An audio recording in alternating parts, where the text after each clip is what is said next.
Bon, ok, aujourd'hui je suis de retour à Champigny dans le 94 chez Paris Est Moto pour essayer une moto justement.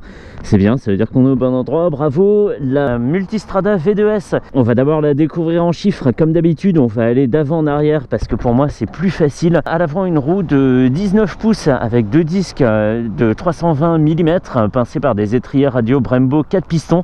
Le pneu c'est un Pirelli Scorpion Trail 2, il fait 120 de large à l'avant. Et à l'arrière, la jante c'est une 17 pouces, il fait 160 de large. Le moteur, c'est le même moteur que dans la Multistrada 950S. C'est pas un bicylindre en V comme son nom l'indique, c'est un bicylindre en L à 90 degrés.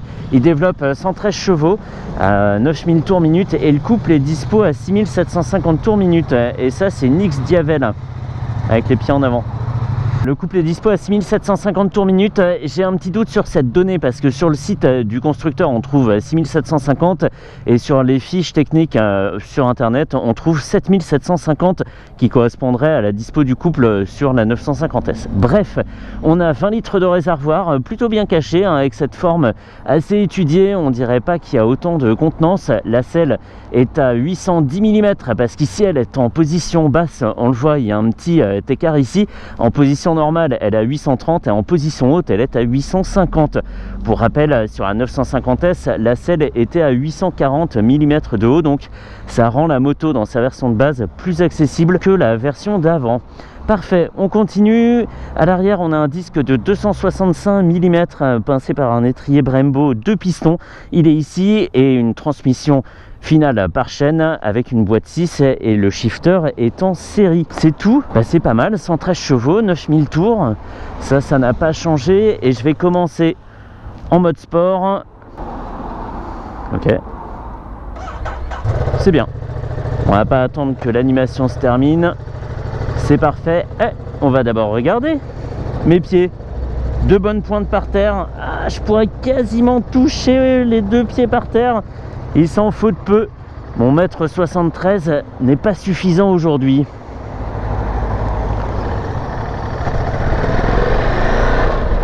Et donc je le disais, je commence en mode sport.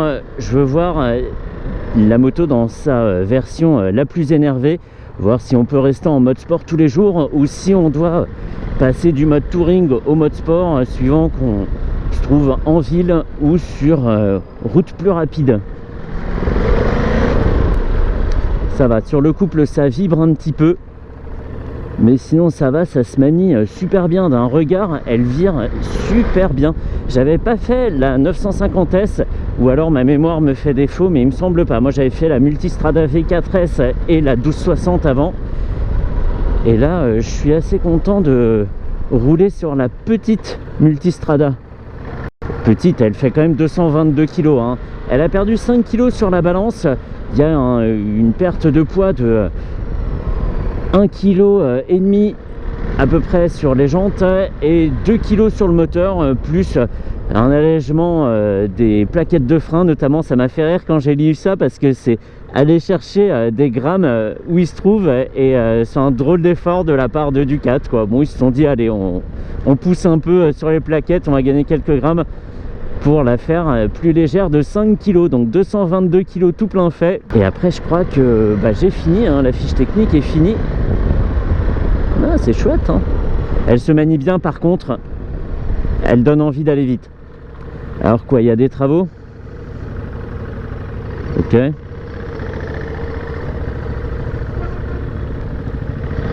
Bon, je sais pas, j'y vais, je sais pas, tout le monde a l'air endormi aujourd'hui là. C'est le temps qui fait ça ou... Alors... j'y vais, Allez, en seconde à 25, j'ai un peu abusé. On était à 2000 tours et la moto était pas très à l'aise. Je suis passé comme par magie. La moto s'en sort bien, je suis pas sûr qu'elle broute moins si j'étais en mode touring. Et comme je galère toujours à changer les modes sur les Ducat, je vais pas m'y aventurer. Mais en prise en main, c'est top. C'est vraiment génial. On sent pas qu'il y a du poids au perché. En fait, la moto vire très très facilement et ça la rend hyper agréable à prendre en main. J'adore. Il y a juste cette selle assez large là et qui me tient les jambes écartées et c'est pas super habituel. Ils auraient pu Non, ils n'auraient pas pu l'échancrer davantage parce qu'on est sur le cadre en fait. Donc c'est pas possible. Et le guidon est très très large. Et ça c'est bien aussi, c'est un petit artifice connu pour rendre la moto plus maniable. C'est de faire un guidon large. Ce qui n'est pas toujours pratique dans nos villes très encombrées. Pour le profiling, c'est pas idéal. Mais pour tous les autres scénarios, c'est très très bien.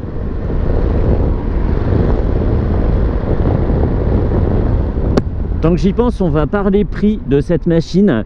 La 950S à son époque était proposée à 16 800 €.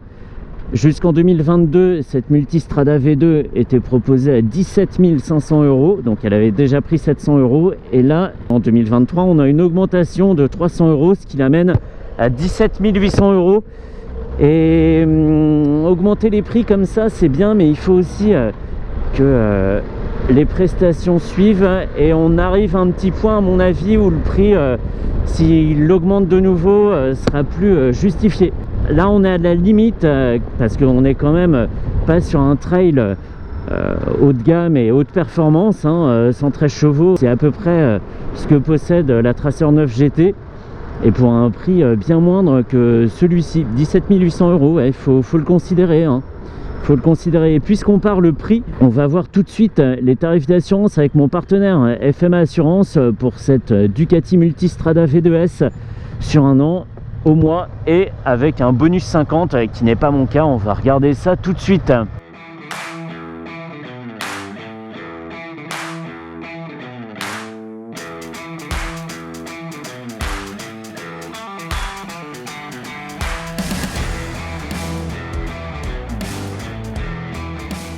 J'arrête pas de faire des appels de phare parce que cette gâchette est beaucoup trop proéminente.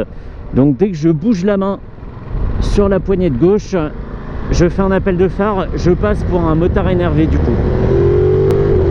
Allez, shifter. Wow, punaise, le bruit. Échappement d'origine. Ça freine fort, je viens de me castrer contre le réservoir. Tant pis pour les enfants. Eh oui, je viens de renoncer à ma descendance sur un freinage un peu trop viril. Pas grave, pas grave. Un bruit très très sympa, c'est pas un bruit d'échappement. Là on est en échappement de série, c'est un bruit de boîte à air. William qui m'a fait tout le descriptif technique m'a dit effectivement que le bruit serait sympa, mais là c'est pas artificiel puisqu'on est sur un équipement de série et c'est super plaisant. On sait qu'on est du côté italien des Alpes là.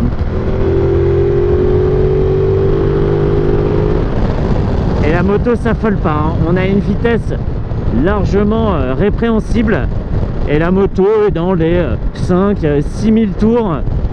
C'est vraiment pas un calvaire pour elle et ça reprend bien. Là j'ai toujours pas rétrogradé, j'ai pas fait de kickdown pour repartir. Suffit de tourner la poignée, on a suffisamment de couple pour que ça soit réactif quasiment instantanément.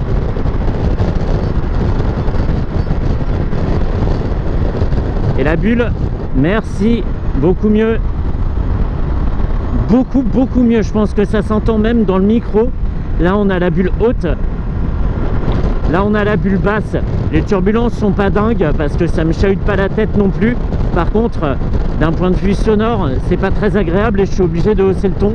Alors que là, je pourrais presque chuchoter tellement la protection est suffisante en fait. Je dis pas qu'elle pourrait pas être mieux parce que la bulle est quand même assez étroite. Elle est même échancrée au niveau de la fixation ici. Il pourrait y avoir des petits déflecteurs supplémentaires sur le carénage. Mais pour une bulle de série, c'est déjà très très bien. Et là, mon mètre 73 est bien protégé derrière la bulle. Je sens légèrement des turbulences sur le dessus du casque, mais c'est hyper léger, je suis très très étonné. Voyons voir où se situe la limite. Ok, j'ai à peu près 10 cm de latitude en hauteur. Si je veux me tenir un petit peu plus droit, c'est possible. Et je serai encore protégé derrière la bulle. Les pare-mains font un très bon travail également. Je le sens parce que même si on est au mois de novembre, j'ai quand même gardé mes gants été qui sont pas tout à fait des gants été, mais ça on y reviendra sur ces Revit Volcano. Alors techniquement je disais que le prix commençait à plus vraiment justifier l'équipement global de cette machine, sachant qu'en plus mécaniquement rien n'a changé. mais techniquement on a quand même des choses sympas. On a cet écran TFT de 5 pouces, ça c'est vrai, dont la présentation ne diffère pas des autres Multistrada. On a un régulateur de vitesse, il n'est pas adaptatif comme sur la V4S, mais il a l'avantage d'être présent. On a des commodos rétroéclairés, on a une suspension pilotée. On le voit pas parce que tout est super discret. Le petit faisceau qui part du tube gauche rentre tout de suite dans la gaine, donc on voit pas quelque chose de disgracieux. On a des phares adaptatifs en virage, on a le cornering ABS. Donc voilà, ça fait quand même une petite enveloppe technique sympa. Mais si en 2024 la machine prend encore 500 €, mamma mia! Si la machine prend encore 500 € en 2024, là il faudra vraiment qu'il revoie quelque chose, plus de puissance, plus de techno, parce que on n'y sera plus. Là ça sera plus justifié. Alors, le régulateur 7, il est 7, voilà, très bien. Donc on peut se reposer. Moi ce que je vais faire, c'est que je vais passer en selle passager et puis je vais regarder le paysage défiler. Alors si je fais le gugus comme ça, déjà bon, c'est pas bien, faut pas le faire, hein. J'encourage absolument personne à reproduire ce type de comportement, mais c'est surtout pour montrer que la machine est très stable, qu'elle fend parfaitement l'air, et qu'en fait ça, quand on tient les commandes, ça veut dire qu'on est léger sur le guidon et que ça génère pas de fatigue. Et une Ducati qui se conduit comme ça facilement sans trop y penser, faut en profiter, c'est assez rare. Mais c'est quand même, cela dit, assez fréquent sur les trails de la marque. Je parle surtout des roadsters qui, eux, ne laissent pas vraiment de répit aux conducteurs. C'est rarement des machines sur lesquelles on se repose. J'exagère un peu, hein, mais c'est pour servir mon propos. Ce qui est fou, c'est que justement, je le remarque ici, là, elle se conduit d'un regard en fait. C'est un peu comme si elle connaissait la route. Je sais pas, t'es déjà passé ici V2S? Non, jamais? Et ben c'est marrant parce que t'as l'air de vachement bien, encore un appel de phare, t'as l'air de vachement bien connaître le chemin.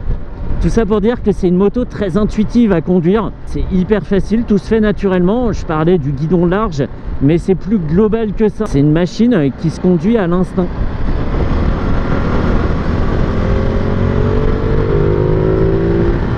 Est-ce que ça incite à faire des bêtises?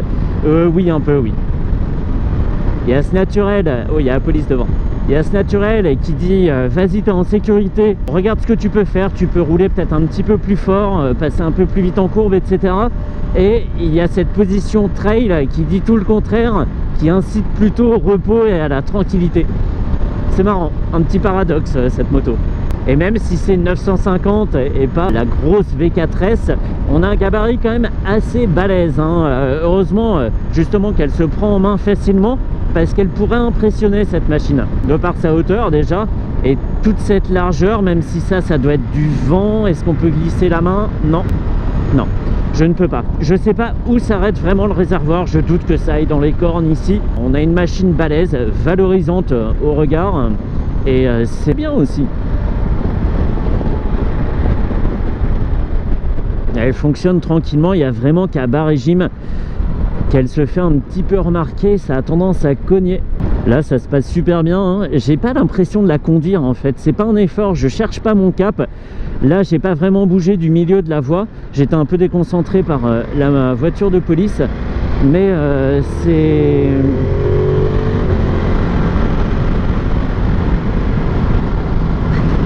je regarde la vitesse et j'arrête vraiment de conduire, parce que là sinon je vais me faire éclater.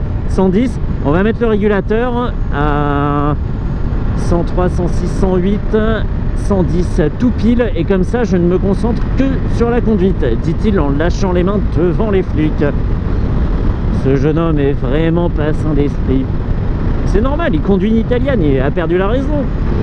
Et on repart, le régulateur se coupe et on va le laisser se renclencher. On est à 118, 115, on a un bon frein moteur.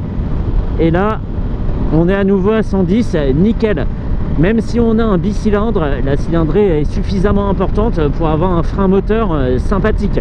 Moi, j'aime pas trop les motos qui roulent sur l'élan comme ça. C'est aussi pour ça que j'apprécie les 4 cylindres.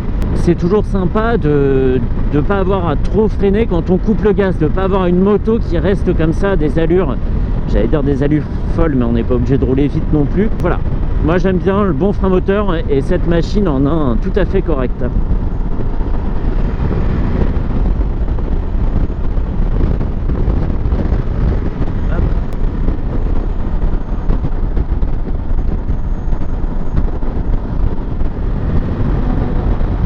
Mais vraiment c'est un tapis volant cette moto. Il faut aimer le look trail hein, cependant. Oh, l'accent parisien quand je dis ça c'est dingue. Je sais que je vais tiquer au montage mais je vais le laisser quand même. Il faut aimer le look trail. Moi j'aurais bien aimé que ça soit la même chose sur une GT, mais bon c'est l'époque qui veut ça. Je vais m'en retourner à Champigny, rendre sa moto à William. Merci beaucoup pour le prêt de la machine.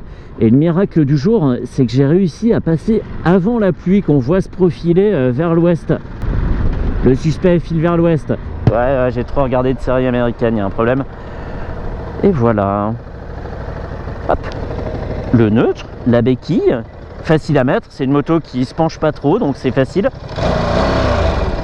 Mais quel cake, c'est pas possible. Et je ne l'ai pas dit aussi, dans l'équipement, on a le démarrage sans clé. Et ben voilà, allez, à jeudi pro.